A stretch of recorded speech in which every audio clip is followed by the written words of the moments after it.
Welcome back to the Bill of Rights Institute's Close Reads. Today we're going to be taking a look at an Anti-Federalist paper, Brutus number 1. Let's check it out.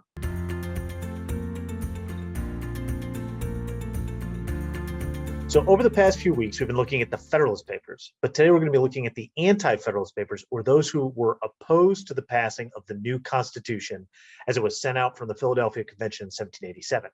The main question we're going to be looking at is, what are Brutus's main concerns about the new Constitution? But before we get to that question, let's talk a little bit about the historical context. So like with the Federalist Papers, we're still talking about the ratification debates, or those debates over whether or not to adopt the new Constitution. The Federalists, remember, all wrote under the name Publius. That was James Madison, Alexander Hamilton, John Jay.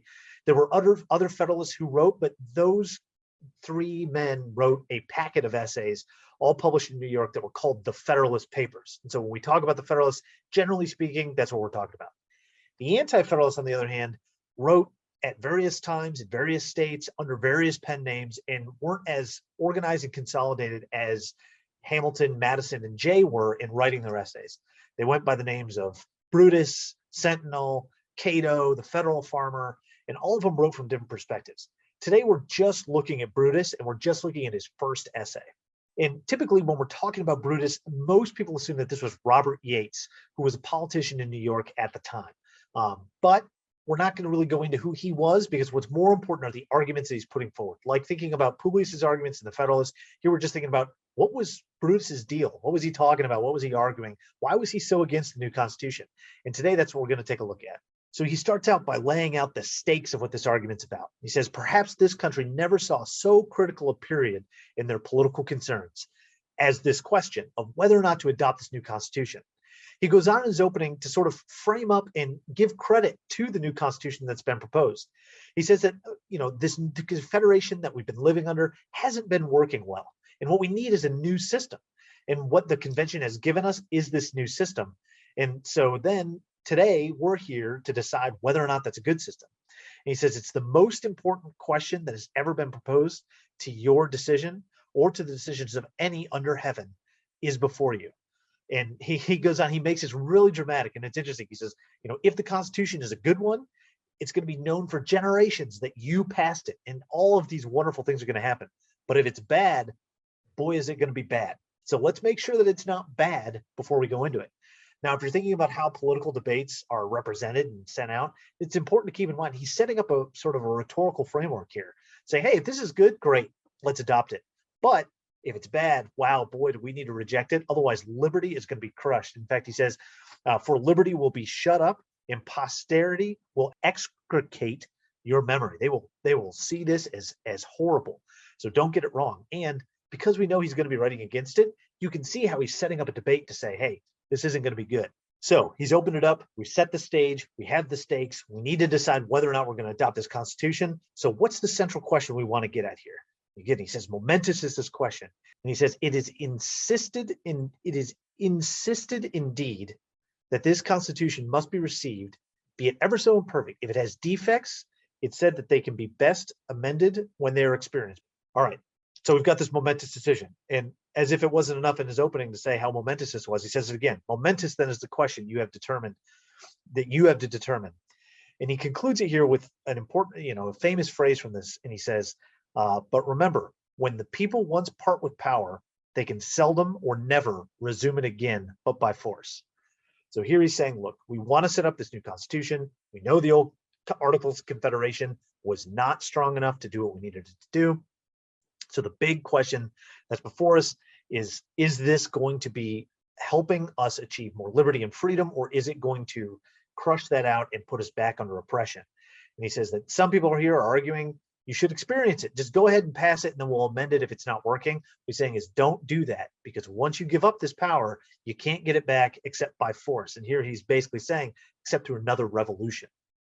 All right, so let's look at the question. It says the first question that presents itself on the subject is whether a confederated government be best for the United States, or in other words, whether the 13 United States should be reduced to one great republic governed by one great legislature under the direction of one executive and judicial or whether they should continue 13 confederated republics under the direction and control of a supreme federal head for certain defined national purposes only. He says this is important because although the government reported by the convention does not go to a perfect entire consolidation, yet it approaches so near to it that if executed, certainly and infallibly terminate in it. All right, so what's he saying? It's a lot of words to say. We need to determine whether or not a confederation or a confederated government, which is 13 strong states, all operating with their own sovereignty, with a national government that's doing some things for it, is better, or whether or not a consolidated government is better, meaning one national government is ruling over everyone in all of the states. So that could be confusing. So there's a couple words here to point out: federal, confederal, consolidated, and national. Federal and confederal here can get conflated. We already talked about the Federalists. What's interesting is the Federalists called themselves that, and the Anti-Federalists did not call themselves Anti-Federalists. They would have also seen themselves as Federalists. Because when we're thinking of a confederation, we're really talking about what they would have called a federal government or federated power, meaning it is divided amongst several states. There's not one national government that's ruling over everyone. There I use that word national. Suffice it to say, when you're reading through these things and you're thinking about them, when you see these words, flag it, stop it, and think about the context that it's being presented in, because they can mean very specific things. Here, what Brutus is saying, and this is central to his argument, is we have a government with 13 states that all have their own interests and values. What he's concerned about is if all of those states get consolidated under one national government, that could be bad, because it's not going to allow for those states to exercise the kind of discretion that they think is important. So we're going to step through the rest of his argument, but that's really what he's getting at here. These words are really important for understanding that. So again, when you see these words, take a pause, think about their context. It'll just help you better understand the arguments that Brutus has outlined. All right, so the question before us is, well, is this going to be one consolidated national government? The Constitution, the way that it was presented to us, says that it's not, but Brutus thinks it's going to become that consolidated government. And so first he's going to outline whether or not that's the case. Is it actually going to become consolidated, or is it, like the Federalists are saying, not consolidated, but actually having power distributed amongst the states? And he says this government is to possess absolute and uncontrollable power, legislative, executive, and judicial, with respect to every object for which it extends. So here he's saying, look, even though they're saying it's not consolidated, it is. And the reasons he says it is are the necessary and proper clause and the supremacy clause. He goes on here to quote this extensively. We only have excerpts from the paper here, but if you go back and read it, he quotes it extensively. What he's essentially saying is, look, between the necessary and proper clause and the supremacy clause, any other legislation that's passed by the states is going to be subsumed by the national government's legislation. So he's arguing that, look, it's not going to matter what we do in the states, even though they say that we have power, because the federal government has power over these two things, and they can extend it with these two clauses. It's going to make the existence of the states almost meaningless. So he goes on to say, not only do they have this necessary and proper clause in the supremacy clause, but they also have the power to tax. And in this section, he goes through and talks about, look, that power to tax is really the ultimate power that exists in the government. And he even says here, it is proper here to remark that the authority to lay and collect taxes is of the most important powers that can be granted, and it connects with other powers. It is a great means of protection, security, and defense in a good government, and the great engine of oppression and tyranny in a bad government, right? So what's he saying? He's saying, look, they have this necessary and proper clause, and the supremacy clause are going to make federal legislation the ultimate power in the land. And not only that, but they have this taxing power. That taxing power is good if it's directed toward good ends.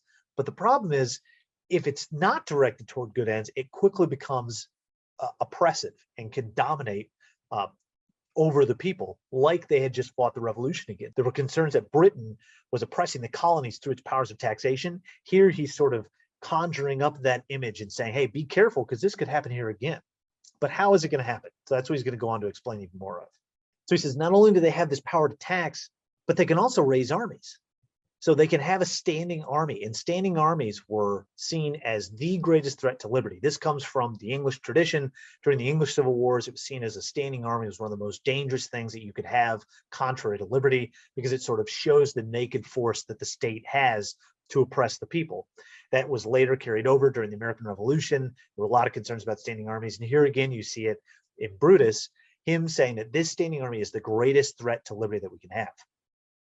Not only are they going to threaten the army or threaten us with an army, having a standing army, but they also have supreme judicial power. And the judiciary is being made and is going to have different courts in the states. And those courts, like the supremacy clause, like the necessary proper clause, are also going to be subsumed to the national government, because the states aren't going to have any recourse, because again, this is all being determined by the national government. So again, what he's laying out here in great detail, as you can already probably tell by the length of this video, is he's saying, look, they say that it's not going to be consolidated, but it is going to be consolidated. They say it's not going to be consolidated, but it is going to be consolidated. He's going to repeat that over and over and over again as he goes through this paper. So now we finally get to where he's summing up. And here he essentially says, look, I'm not saying that this is inevitable, that this is going to become consolidated, but it certainly looks likely that it's going to. And he says it's important that it looks likely to, because if it is likely, it's probably going to happen. So I'm not going to read this entire section, but starting with this section here saying, and if it may do it, Brutus is going to go on and basically make an argument that human nature is such that given this supremacy clause and given this necessary proper clause and given the idea that the courts are going to be absorbed into the national court, and given the opportunity that a standing army has, and given this idea that this legislature is going to be basically unlimited in its taxing powers, all of that, because that's all possible that it could become consolidated, it's probably going to, because human nature is such, again, thinking back to that idea on power that he said earlier, human nature is such that if there's an opportunity for people to consolidate this power and take more power onto them, they're going to do it, and it's not going to be good for the nation. So all of this is to say, he's saying, look, it's likely that this is going to become a consolidated government. But now let's take a step back. At the beginning of the paper, he said, well, should we have a confederated government or should we have a consolidated government? Now he's going to go through and lay out all the reasons why we do not want that consolidated government that's likely going to come out of this government the way that the Constitution has been proposed. So he says the question will then be whether a government thus constituted and founded on such principles is practicable and can be exercised over the whole of the United States, reduced into one state. So is this consolidation going to continue to advance to secure the liberty, as he says, to have this done, or is it not going to do that? And so to explore that, he's going to pull out some experts. So what he says here is, it is respect to be paid to the greatest and wisest men who have ever thought or wrote on the science of government. We shall be constrained to conclude that a free republic cannot succeed over a country with such immense extent, containing such a number of inhabitants, and these increasing in such rapid progression as that of the whole United States. So who are those wise men? Well, one is the Baron of Montesquieu, and he's going to quote Montesquieu specifically. And remember, Montesquieu wrote The Spirit of the Laws, which was a well-read document by many of the founders. It influenced a lot of their thinking. And in there, Montesquieu says, and this is part of the quote that he pulls, in a large republic, the public good is sacrificed to 1,000 views. It is subordinate to exceptions and depends on accidents. In a small one, a small republic, the interest of the people, the public, is easier preserved, better understood, and more within reach of every citizen. So he's saying, look, Montesquieu, who is our expert on the science of government, says a large republic is bad. A large republic is what you're going to get from this consolidated single government. So now he goes on to detail why that's the case. And again, I'm not going to read through all of this, but you can pause and go back. But looking at each one of these, he says, in a free government, the people must give their assent to laws. And in this large government, they might give their assent, but they're not really going to know who it is that what they're assenting to or who it is that's representing them. He says it already contains nearly 3 million souls, and is capable of containing much more. Is it practical for so large and so numerous as they will become soon to elect representation that will speak for their sentiments? He's arguing, look, you govern over this huge wide territory with all of these different people, all of these different interests. Can you have a single government that represents all their interests? What's that going to look like? He says, in a republic, manners and sentiments and interests of the people should be similar. If this be not the case, they will constantly clash of opinions. So not only can they not agree on who should represent them or what they're being represented for, but they're also going to have lots of different opinions on what their primary interests are. And so those are going to clash. And that clashing is going to cause them not to be able to govern or pass legislation that they need to. And then finally, he says, in despotic governments, as well as in the monarchies of Europe, standing armies are kept up to execute the commands of the prince and the magistrate, and are employed for this purpose when occasion requires. But they have always proved the destruction of liberty and are abhorrent to the spirit of the free republic. A free republic will never keep a standing army to execute its laws. It must depend upon the support of the citizens. Why are we talking about standing armies again? Well, he's setting up an argument here, and he's going to talk about that on this next page, that essentially, look, you've got this government over a large extended republic. Their interests aren't going to align. They're not going to be represented. That's going to cause people to lose faith. And when people lose faith in the government, then the rule of the government has to be enforced on them by force. What's going to do that? A standing army. And what does that essentially equate to? Liberty has now been destroyed. By that point, you're no longer living in a free country. You're living in a country where the law is not popularly supported, but is instead being forced on people by the army. And so this is the specter that Brutus is trying to put together. And again, keeping in mind, these are Brutus's arguments. He's doing this because he is concerned about the way that the new constitution is being formatted. So he says, the consequences will be they will have no confidence in their legislature, suspect them of ambitious views, and on and on and on. Again, saying, look, they're not going to believe in this government, and so it is going to fail and end in tyranny. And he says, in a republic of such vast extent, it cannot be sufficiently numerous to be acquainted with the local conditions and wants. It is in so extensive a republic, the great offices of the government would soon become above the control of the people and their abuse of power and the purposes of aggrandizing themselves and oppressing them. So again, he's saying we have this huge republic. They're not going to have confidence in it. Not only are they not going to have confidence in it, but it's going to be so numerous that they're not going to know everybody who's governing them, and the ambitions and power of those people are now going to be so vast and so extent that the people aren't really going to be able to control them. It's going to be out of their control. And again, what results? Tyranny. So going back to our central question, what are Brutus's main concerns and what is his main argument? So again, we're talking about the ratification of the Constitution. Should this new Constitution be ratified, and should the people say, yes, we want this new Constitution? And he asks that question. He says, is this Constitution going to consolidate power at the national level? That's his first and foremost question. Yes, he says, absolutely it will. Because of all of these provisions that aren't going to keep it separate or keep it stable as others are arguing, it's going to slowly become consolidated. It's going to absorb the states, and it's going to be one national government. Should we have that consolidated government? No, he says, absolutely not. And why not? Because it can't represent the people. They can't agree on their issues. The people will then lose confidence in that government. Force will result from that, and liberty will be crushed. And so that government cannot be controlled. It's no longer the kind of liberty promoting government that they were fighting for during the American Revolution. And so he says that we should not go forward with this. All right, so that was a lot, and we went through it really quickly. It's a longer Anti-Federalist paper, but it's always interesting, and it's important to keep in mind in studying the Anti-Federalists helps us also better understand the Federalists, because the Federalists begin responding to some of these different arguments that the Anti-Federalists are putting forward. And if you remember from some of the other Federalist paper videos that we've done, and you can take a look at those, we'll have them linked down in the description, Publius begins responding to a lot of these arguments, arguing why it is that, in fact, this isn't going to be the kind of extended republic that Montesquieu is talking about, but instead one that even has more protections and is working to improve on the kind of government that Montesquieu was thinking about. And he goes on to argue that all of the concerns that Brutus is outlining here are actually advantages in the new government. And so by looking at Brutus's arguments in the arguments of unruly anti-federalists, which we'll be taking a look at in future videos, you can begin to better understand how this whole argument is coming together. Because it's important to keep in mind that A, there was nothing inevitable about the Constitution passing.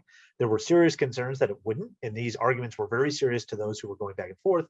And two, it's always important to keep in mind how it is that different individuals throughout our history, whether it be in the 1780s like this is, or in the 1920s, or in the 2010s, whenever you may be watching this video, it's always important to keep in mind how different people are looking at, understanding, and talking and debating about the government, because you can begin to see how it is that we can understand how government's operating in our lives, and come to our own conclusions about what we think the best arrangements may be. These arguments are a healthy part of democracy, and it's an interesting and important way to kind of dive into historical debates and see how it is different people were talking about, thinking about, and arguing these things as the country has gone on as a nation. So I hope you enjoyed that. I hope it was helpful. Check out the other videos that we have on our channel. We have scholar talks that are really interesting with my colleague Tony Williams, or our Bridge for the Past videos with my colleague Mary Patterson, looking at different visual primary sources. And if you're just looking to tune up on more primary sources from American history, I hope you'll join us next time. Thanks so much.